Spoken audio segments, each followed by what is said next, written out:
Good, happy Monday evening, February 21, 2022. I'm Riley King. Welcome to this Monday evening edition of the Riley King Newscast, right here on the Riley King Network. We have a lot of news to get to this Monday evening, so let's get started right now. First step, Putin orders forces into Ukraine breakaway regions. Let's take a listen to that video from CBS News. Do two W2s make a W4? Are you kidding? Hi, I'm April. I'm here to help. I know tax season can be a little messy. That's where filing with Tax Act can make all the difference. And with Tax Act, you get your maximum refund. Oh, looks like you really cleaned up. Switch to Tax Act and start for free. Tax Act.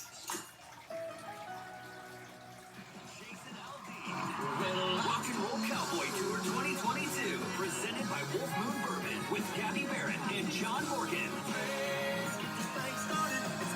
Get tickets now at livenation.com. War in Eastern Europe is getting closer after Russian President Vladimir Putin declares the independence of two breakaway regions in Ukraine.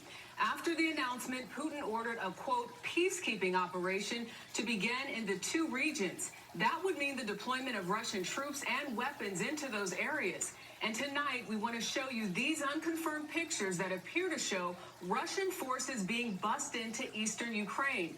One U.S. official tells CBS News this could be a precursor to a larger invasion, or this could be Putin's only move.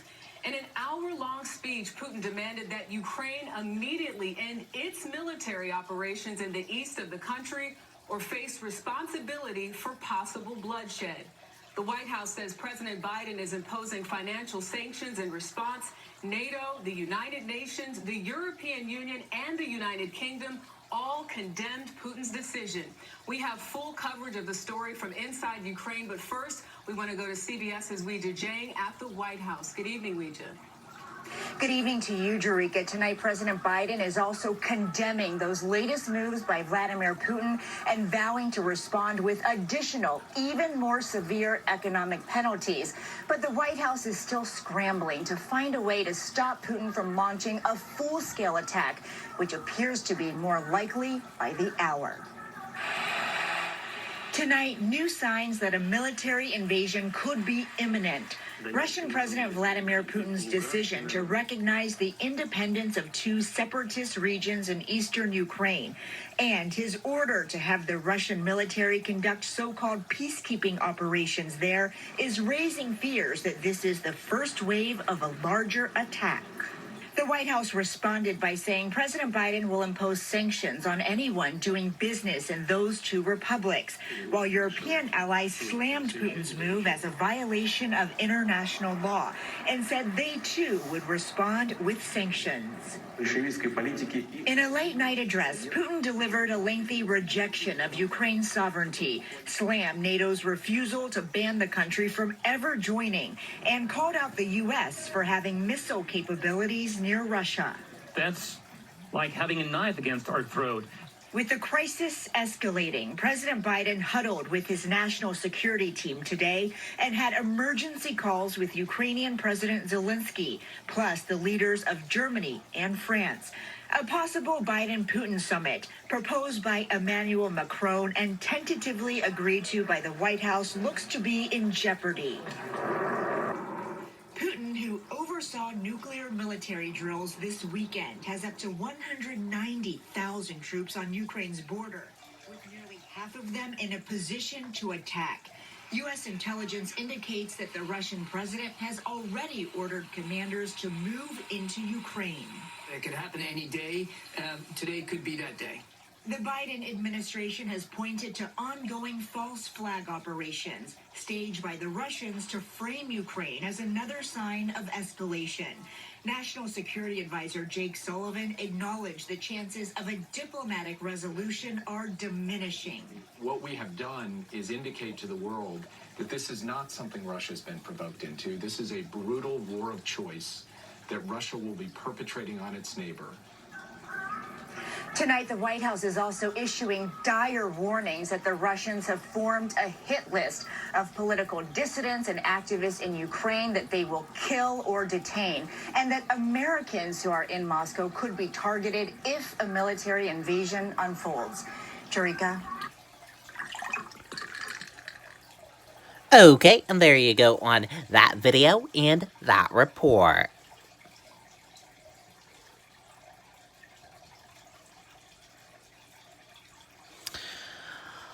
On the front lines of the war against Russia-backed rebels in Ukraine.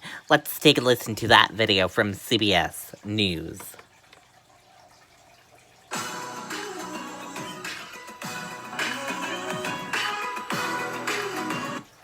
Let's now go to eastern Ukraine, where there are fast-moving developments there. CBS's Holly Williams just traveled to the front lines. Holly, tell us, what are you seeing? What are you hearing at this hour? Good evening, Jarika. Tonight we're watching those unverified videos online that purportedly show a Russian military convoy heading into the breakaway regions of Ukraine that President Putin's now recognized as independent. A Ukrainian official says it's still not confirmed whether Russian troops are moving in. But Russian-backed separatists in those regions have been fighting a war against Ukrainian forces for nearly 8 years. And today we went to the trenches of that bloody conflict. We traveled to the front line with Ukrainian soldiers. We're going to a position on the front line that the Ukrainians say is quite active.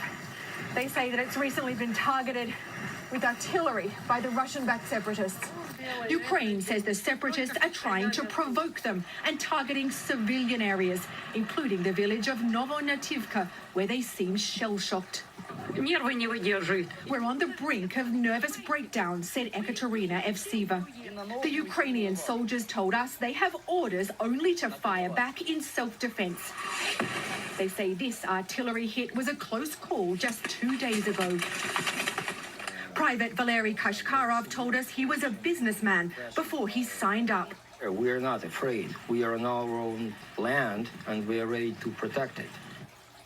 Holly, what are some of the larger consequences of this conflict?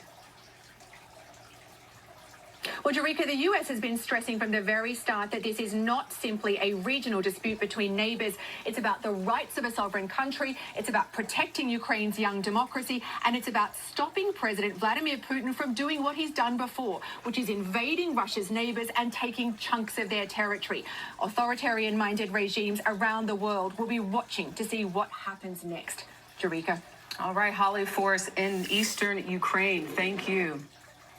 Okay, and there you go on that video and that report.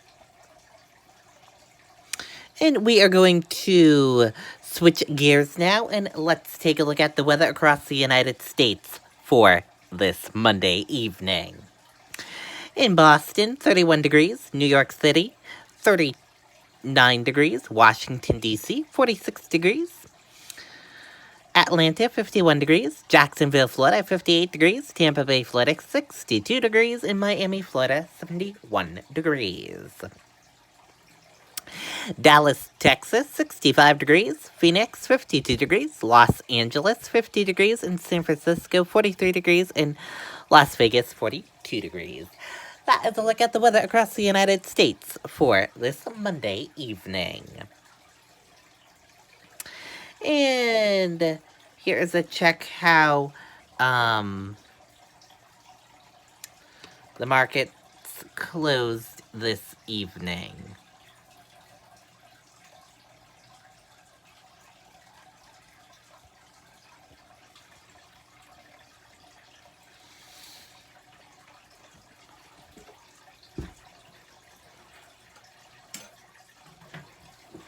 As you can see, the markets closed in the red this evening.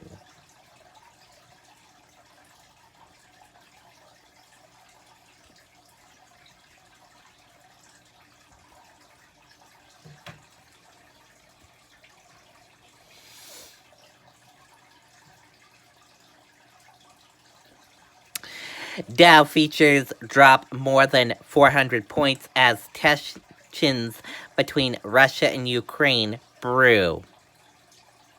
Stock futures fell sharply on Monday evening as traders continued to monitor brewing tensions between Russia and Ukraine. And that does it for this evening edition of the Riley King Newscast right here on the Riley King Network. Thank you for tuning in and watching. Have a great evening and see you back here tomorrow evening for another broadcast. Good night and goodbye, everyone.